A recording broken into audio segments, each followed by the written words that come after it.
মানিকচকে বেসরকারি শিক্ষা প্রতিষ্ঠানের হোস্টেলে অষ্টম শ্রেণীর পড়ুয়া শ্রীকান্ত মণ্ডলের রহস্যজনক মৃত্যুর ঘটনার 3 দিন কেটে গেলেও এখনো পর্যন্ত সৎকার্য করা হলো না মৃতদেহের। মৃতের বাড়িতেই বরফ দিয়ে মৃতদেহকে সংরক্ষণ করে রাখা হয়েছে। মৃতের পরিবারের সদস্যদের দাবি, সঠিক ময়নাতদন্তের রিপোর্ট এবং দোষীকে গ্রেপ্তার করা না পর্যন্ত মৃতদেহ সৎকার্য হবে না।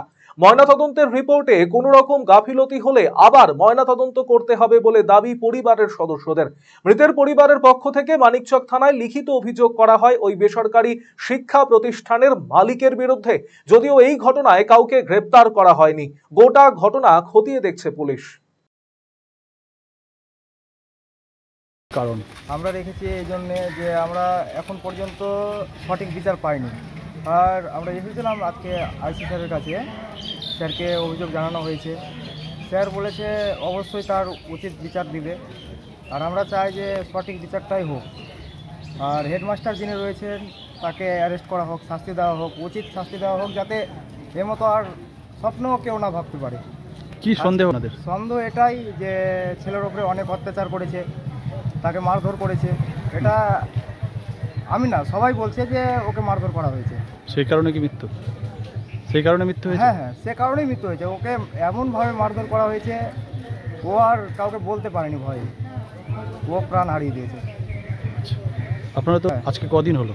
আজকে 4 দিন হয়ে গেল। বডি ওই রকমই আছে? হ্যাঁ, বডি বরফ দিয়ে আমরা ফ্রিজার করে রেখেছি। আমরা যতক্ষণ না সঠিক বিচার পাচ্ছি ততক্ষণ বডি রাখবে বলছে ওর বাবা। এটা এখনো জানি না সঠিকটা কোনটা। আর যতক্ষণ না অ্যারেস্ট করা হচ্ছে ততক্ষণ সঠিক বিচারটা আমরা পাবো না। এখন পর্যন্ত কাউকে গ্রেপ্তার বা কিছু না, এখন পর্যন্ত করেনি বলেই আমরা এতটা ক্ষুব্ধ হয়ে আছি। ময়নাতদন্তের রিপোর্ট পেয়েছেন? ময়নাতদন্ত হয়েছে, কিন্তু এখন পর্যন্ত রিপোর্ট পাইনি আমরা। যদি হ্যাঁ, রিমেডিকেল আবার করানো হবে, আবার ময়নাতদন্ত করাবো। রায়গঞ্জবাসীদের জন্য সুখবর, যারা দীর্ঘদিন ধরে জয়েন্টের ব্যথা এবং হাড়ের সমস্যায় ভুগছেন তাদের জন্য রায়গঞ্জ দিশারিতে আসছেন আর.এন. টেকর হাসপাতালের জয়েন্ট রিপ্লেসমেন্টে ভারত বিখ্যাত অস্থিরোগ বিশেষজ্ঞ doctor Barun Dutta, MD, DNB. এখন থেকে প্রতি মাসের নির্দিষ্ট দিনে ডাক্তারবাবুকে দেখাতে আজই যোগাযোগ করুন দিশারি হেলথ কেয়ার, উকিলপাড়া, রায়গঞ্জ শাখায়। যোগাযোগ করুন 7477785509, 7477785512 এই নম্বরে। শুনছি এবার নাকি পরিবর্তন হচ্ছে, তাই কোথাও হচ্ছে পরিবর্তন?